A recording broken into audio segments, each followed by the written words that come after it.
أستغفر الله العظيم الذي لا إله إلا هو الحي القيوم وأتوب إليه. أستغفر الله العظيم الذي لا إله إلا هو الحي القيوم وأتوب إليه. إلى حضرة النبي المصطفى رسول الله صلى الله عليه وسلم، وخصوصا إلى مصنف الكتاب، وخصوصا إلى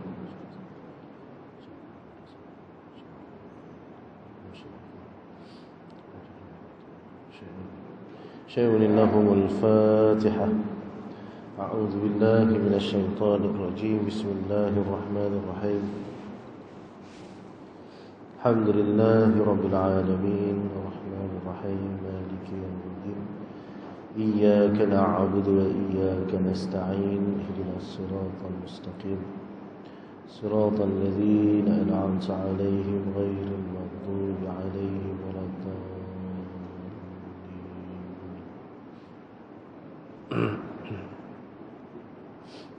أعوذ بالله من الشيطان الرجيم. بسم الله الرحمن الرحيم.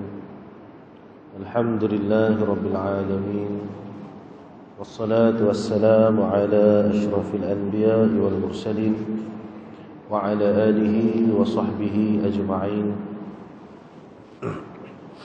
اللهم صل على سيدنا محمد الفاتح لما أغلق والخاتم لما سبق، ناصر الحق بالحق والهادي إلى صراطك المستقيم، وعلى آله حق قدره ومقداره العظيم. قال رب اشرح لي صدري ويسر لي أمري واحلل عقدة من لساني يفقه قولي. أحييكم بتحية الإسلام، تحية مباركة من عند الله، تحية الإسلام السلام. السلام عليكم ورحمة الله وبركاته. Alhamdulillah, yang pertamanya dan selama-lamanya marilah sama-sama kita merafakkan setinggi-tinggi rasa syukur kita kehadrat Allah Subhanahu wa taala yang telah memberikan keizinan kepada kita dengan taufik dan hidayahnya untuk sama-sama kita ini dikumpulkan dalam kalangan hamba-hambanya yang diberikan kebaikan, dan mudah-mudahan dengan segala kebaikan, kenikmatan, ketaatan yang dikurniakan oleh Allah ke atas diri kita ini menjadi asbab untuk bertambahnya ketakwaan kita kepada Allah Subhanahu wa taala. Karena hanyalah pakaian takwa yang akan menentukan kedudukan seseorang di sisi Allah pada tempat yang mulia ataupun pada tempat yang dihina oleh Allah Subhanahu wa taala. Maka atas kerana itu saya berpesan kepada diri saya terutamanya dan juga kepada ibu ayah sekalian yang ada bersama-sama pada tengah hari ini, untuk kita sama-sama sentiasa menjaga ketakwaan yang ada pada diri kita, supaya dengan takwa tersebut menjadikan Allah sentiasa memandang kita dengan pandangan rahmatnya. Karena takwa ni, Allahumma salli ala sayyidina Muhammad, dia ibarat baju yang mana boleh pakai dan boleh tanggal. Seperti mana sabda Nabi SAW, tidak akan mencuri seorang pencuri ketika mana dia beriman, dan tidak akan berzina seorang penzina ketika mana dia sedang beriman. Bermaksud, Allahumma salli ala sayyidina Muhammad, iman itulah takwa. Tanda takwa bila ada iman dalam hati.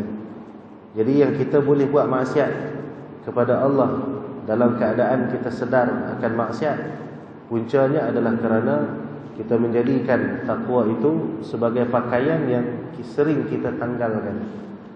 Kita selalu pakai takwa ni masa dalam masjid, masa duduk dalam majlis ilmu, masa tu kita takwa lah.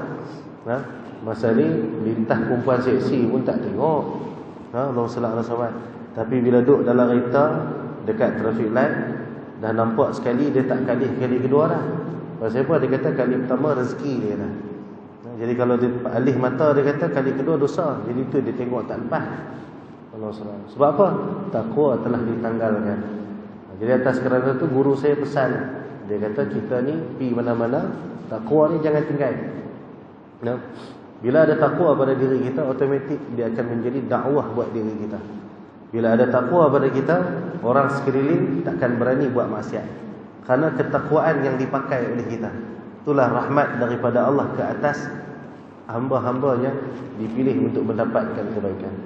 Jadi bayah dirahmati Allah Subhanahu Wa Taala sekalian. Hadis yang kita nak bacakan pada hari ini adalah tentang afatuddin salasah, iaitu penyakit bagi agama itu ada 3. Yang pertama, Allahumma salli ala Muhammad, sabda Nabi sallallahu alaihi wasallam, faqihun fajirun, iaitu seorang yang faqih akan tetapi dia itu fajirun, iaitu seorang yang jahat.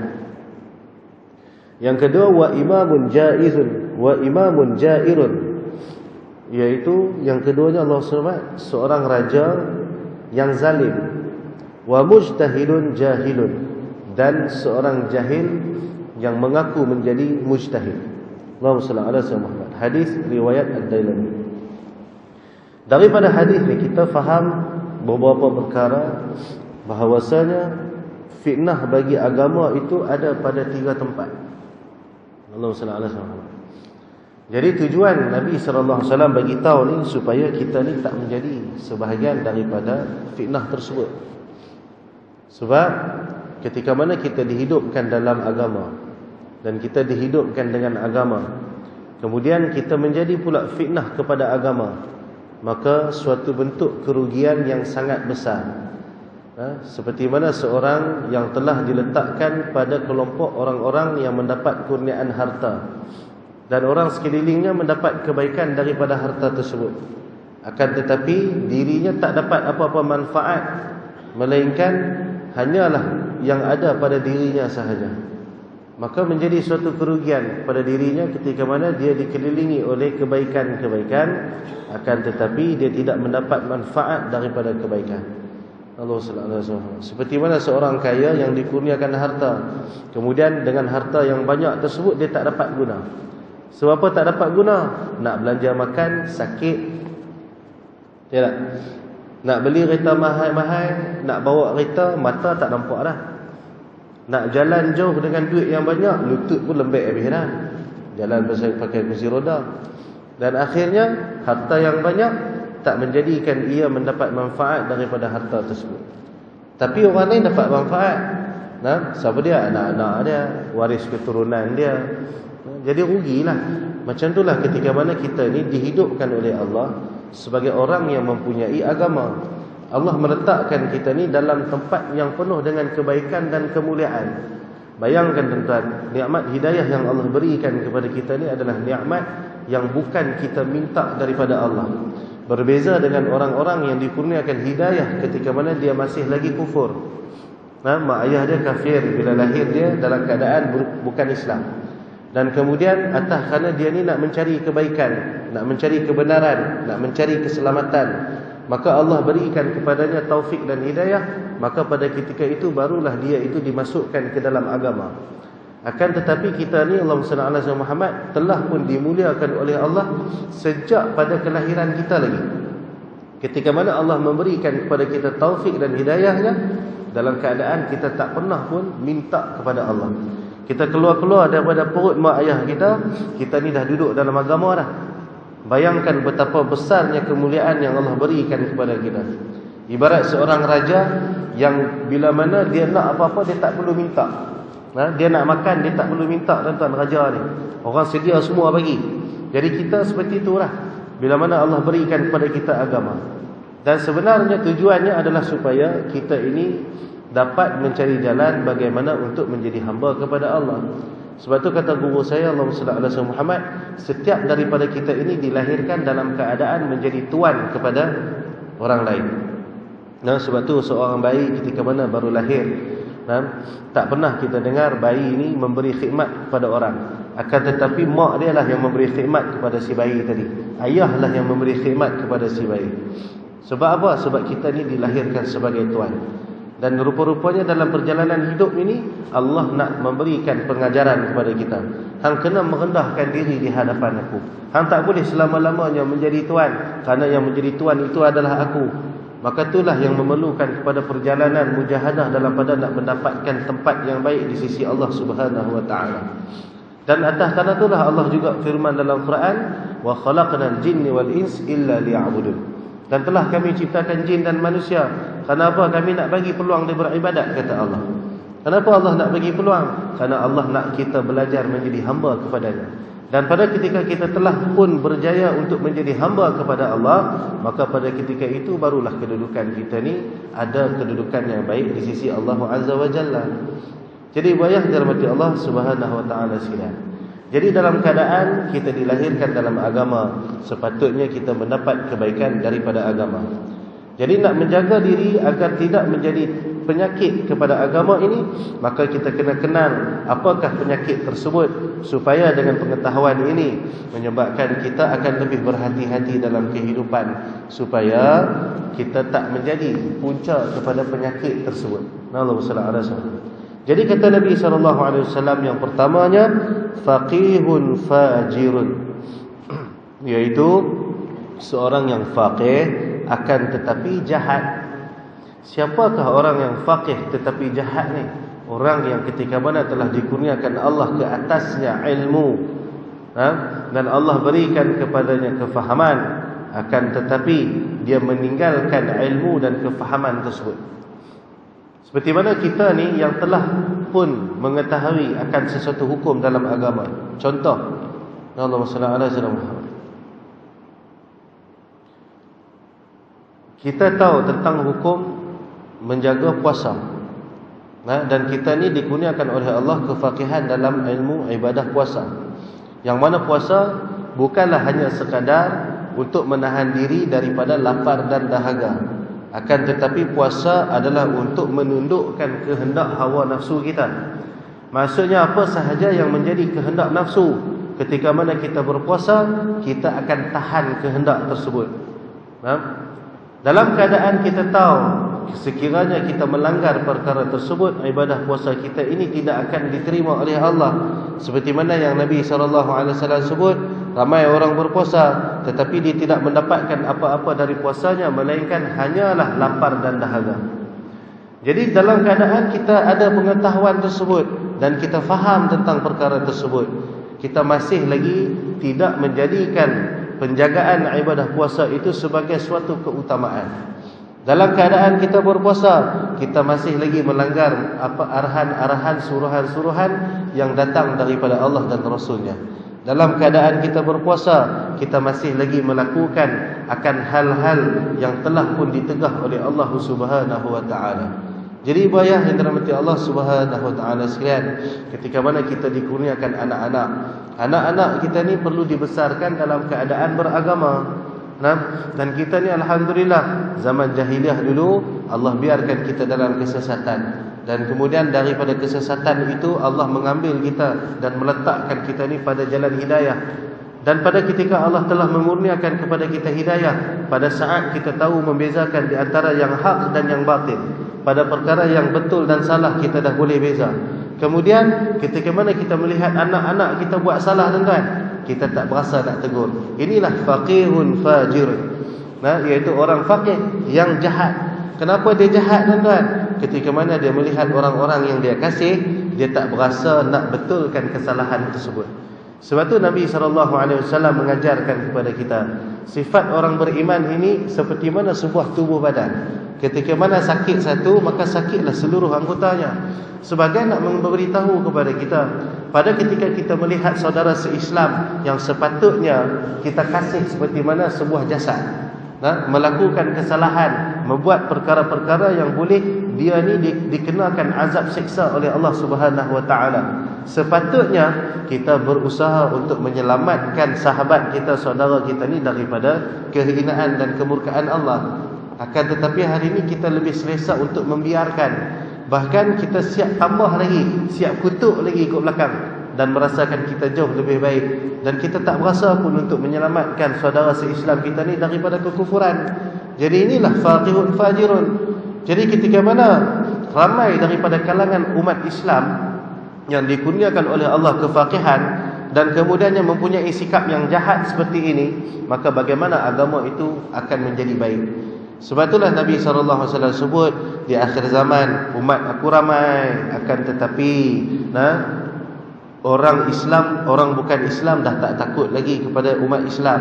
Kehebatan Islam tu dah hilang. Mereka ni umpama laksana buih-buih yang ada di lautan sahaja. Kerana apa? Kerana pada diri mereka itu terdapat satu penyakit, iaitu penyakit wahnun, cinta kepada dunia dan takut kepada mati.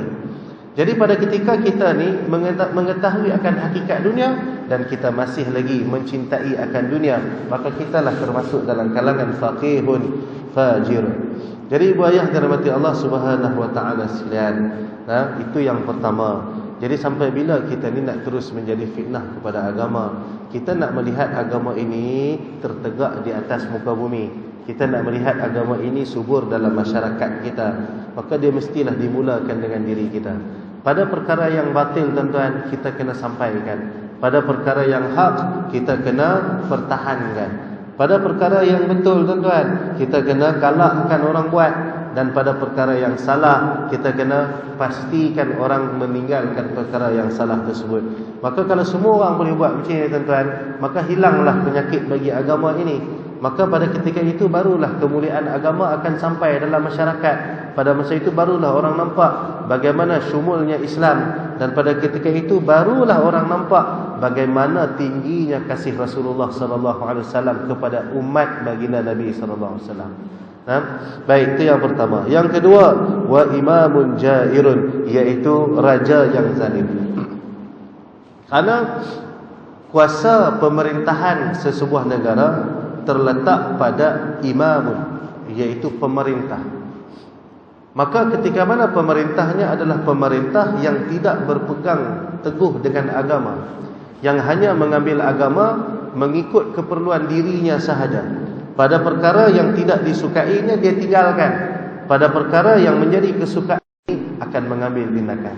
Pada ketika dibetulkan kesalahan kerana kesombongan yang ada pada seorang raja tuan-tuan, Allahumma salli ala sayyidina Muhammad, apa dia akan buat? Dia akan menghalang perkara tersebut daripada tersebar dalam pemerintahannya. Kerana sifat bagi seorang raja ni, dia tak boleh nampak lemah pada rakyatnya. Jadi pada ketika raja ini tidak berpegang dengan agama, maka pada ketika itu datanglah fitnah kepada agama.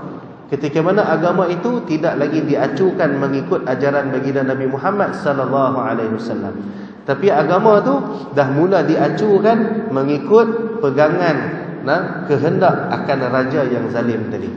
Maka tahranati ibu ayah dirahmati Allah Subhanahu wa taala sekalian, raja yang zalim adalah untuk rakyat yang zalim. Karena bagi rakyat yang adil mustahil untuk dikurniakan padanya raja yang adil. Jadi kalau kita merasakan kita tak mendapat raja yang adil, maka yang pertama kita kena muhasabah, yang kita kena betulkan adalah diri kita. Sebagai rakyat, kita kena berusaha menjadi rakyat yang adil dahulu. Rakyat yang meletakkan hak sesuatu itu pada tempatnya. Adil ni maksud bukan bagi sama rata. Adil maksudnya memberi sesuatu pada tempatnya. Allahumma salli ala sayyidina Muhammad. Contoh tuan-tuan, kita ada 4 orang anak. Anak yang pertama anak sulung. Dia duduk di universiti. Perbelanjaan dia, sebab dia duduk sendiri, maka pembelanjaan dia sebulan 500 kita kena bagi kat dia. Anak yang kedua duduk di sekolah menengah dan duduk dengan kita, dan perbelanjaan dia hanya perlu setakat 100 je sebulan. Anak yang ketiga, keempat pun macam tu, duduk dengan kita, maka pembelanjaan mereka ni makin sikit. Pasal apa? Sebab mereka ni kecil lagi. Jadi pada ketika kita nak menjadi ibu bapa yang adil, kita pun bagilah dekat anak yang sulung 100, nombor 2 100, 3 100, 4 100. Pasal apa? Sama rata dia kata. Yang ni bukan adil tuan-tuan. Itu sama banyak. Adil ini mencukupkan hak sesama kita. Itulah adil. Jadi rakyat yang adil adalah rakyat yang menjaga kehendak Tuhan dalam dirinya. Pada ketika itu barulah Allah akan menjadikan raja kepada rakyat tersebut adalah raja yang adil. Allahumma salli ala sayyidina Muhammad. Sebab Islam memang dia mengajarkan kepada kita perkara macam ni tuan-tuan. Dia ajak kita untuk betulkan keadaan dengan membetulkan diri kita. Karena mustahil pada ketika kita ni betul dengan Allah, Allah akan menghadirkan orang yang salah dalam kehidupan. Allahumma salli ala sayyidina Muhammad. Baik. Yang ketiga tuan-tuan, wa mujtahidun jahilun, iaitu orang yang jahil tetapi dia mengaku sebagai mujtahid, juga menjadi fitnah yang besar buat agama. Ibu ayah dirahmati Allah Subhanahu wa taala sekalian. Hari ini kita boleh lihat dalam masyarakat kita ada satu fenomena yang mana orang-orang yang mengaku mereka ni orang yang tak pandai tentang agama, akan tetapi mereka mengajar orang tentang agama. Saya pernah tuan-tuan, ada orang dia cakap kat saya, "Ustaz, saya ni memanglah saya ni taklah pandai sangat agama, tapi hak ustaz cakap tu salah." Nampak? Dia dah mengaku dia tak pandai, dia dah mengaku kata dia tak faham, tiba dia boleh kata kita salah. Dah faham tak? Allah SWT sama. Masa tu tuan-tuan saya cerita bab tawakal. Tawakal ni tuan-tuan, kebergantungan penuh dengan Allah.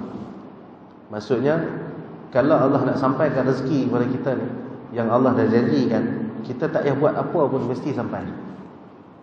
Tidak? Tuan-tuan pernah tak duduk saya saja teringin nak makan bihun goreng? Hari tu Tuhan memang dah takdirkan tuan-tuan dapat bihun goreng, tapi tuan-tuan malas nak keluar. Bukan tak ada duit, malas nak keluar beli. Tiba sekali petang ada orang yang hantar bihun goreng. Ni hadiah. Itulah maksud rezeki.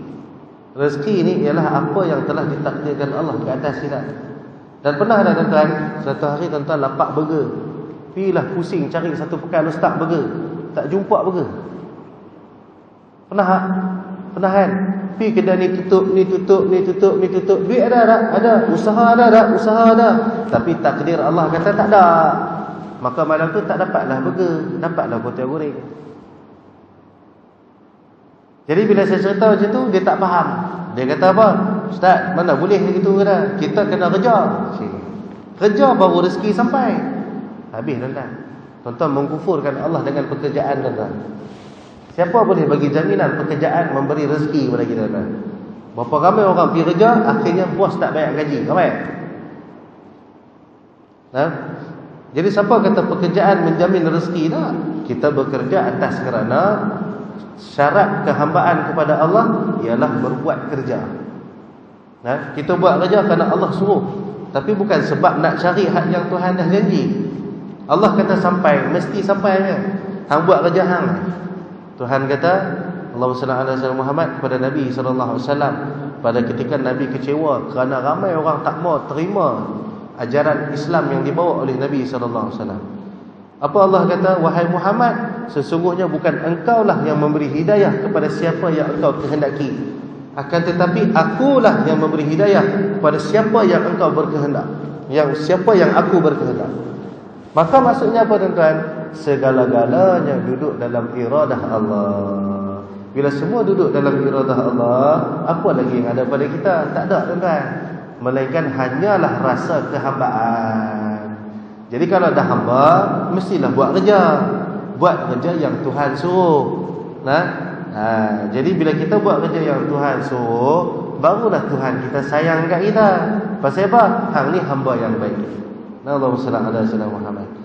Jadi dalam keadaan macam tu tuan-tuan, bila mana datangnya sekelompok orang-orang yang jahil ini, tetapi mereka tak sedar yang mereka ni jahil tuan-tuan, mulalah mereka mempertikaikan perkataan-perkataan alim ulama. Mereka mula mentafsirkan ayat-ayat Nabi SAW, mentafsirkan Al-Quran mengikut kefahaman mereka yang cetek. Dan akhirnya keluarlah fatwa-fatwa yang merapu tuan-tuan. Allahumma salli ala sayyidina Muhammad. Keluarlah fahaman-fahaman yang bersalahan dengan apa yang dikehendaki oleh Allah dan yang telah disampaikan oleh Rasulullah. Sebab tu hari ini orang makin tidak hormat pada alim ulama. Itu yang boleh sebut perkataan Imam Syafi'i pun tak masuk. Saya bisa dengar seorang ni mengaku kata dia maulana tuan-tuan. Dia boleh kata apa? Imam Syafi'i tak jumpa hadis ni, tapi saya jumpa. Dia boleh kata apa? Allahumma salli ala sayyidina Muhammad. Imam Syafi'i ni pun bukan maksum, bukan semua benda dia tahu. Nampak tak perkataan orang yang bodoh? Terang-terang antara dia dengan Imam Syafi'i, yang dekat dengan Nabi siapa? Tak semesti bila Imam Syafi'i tak tulis, maksud dia tak tahu. Kita pun banyak benda yang kita tahu kita tak tulis, betul tak? Tapi kita ada tak kefahaman tu? Kita ada tak pengetahuan tu? Kita ada tak? Maka atas kerana itulah imam-imam mujtahid yang memang dikurniakan oleh Allah kealiman, mereka ni mampu mengeluarkan fatwa. Sebab tu guru saya kata, salah macam mana pun seorang guru tetap betul pada pandangan murid. Sebab apa Allah sallallahu alaihi wasallam? Kefahaman seorang guru takkan sama dengan kefahaman seorang murid. Sebab tu bila kita sembahyang sebelah guru kita, tuan-tuan, sembahyang kita sunat ba'diyah, guru kita pun sembahyang sunat ba'diyah. Walaupun kita berdiri sebelah guru kita, tuan-tuan, walaupun kita membaca surah yang sama dengan guru kita, tuan-tuan, akan tetapi kefahaman kita dalam pada melaksanakan ibadah sembahyang tadi ni, tuan-tuan, tak sama. Allah sallallahu alaihi wasallam. Jadi atas kerana itulah, tuan-tuan, ketika mana ramai daripada kalangan kita hari ini, Allah sallallahu alaihi wasallam, tidak menyedari akan hakikat kejahilan yang ada pada diri. Mereka berani mengeluarkan fatwa, berani mengeluarkan pendapat, berani mengetepikan pendapat-pendapat yang telah dibincangkan lama oleh para alim ulama. Maka jadi tak ianya suatu fitnah kepada agama? Dia jadi fitnah, tak? Tiap hari ni orang pakai tudung suka hati. Suka hati je pakai tudung. Walhal tudung ni kena pakai tutup aurat. Menutup aurat ni maksudnya bukan membalut aurat, tapi sebab mereka ni jahil, tuan-tuan. Jahil ni bahasa Arab, bunyi lembut. Dengar jahil ni orang tak berasa apa. Bahasa Melayu maksud dia bodoh, tuan-tuan. Allah SWT. Cuma kalau saya ulang sebut bodoh banyak kali, sekali orang marah. Allah SWT. Kasar ustaz ni kata. Buat macam mana bahasa Melayu maksud bodoh? Kan? Bahasa Arab maksud jahil. Allah SWT. Baik. Jadi ibu ayah terhormati Allah Subhanahu Wa Taala sekalian, inilah 3 perkara yang menjadi fitnah penyakit bagi agama. Maka isyarat daripada hadis ini, pentingnya untuk kita ni menjaga muruah dalam agama. Orang beriman ni adalah orang-orang yang mempunyai maruah, tuan-tuan.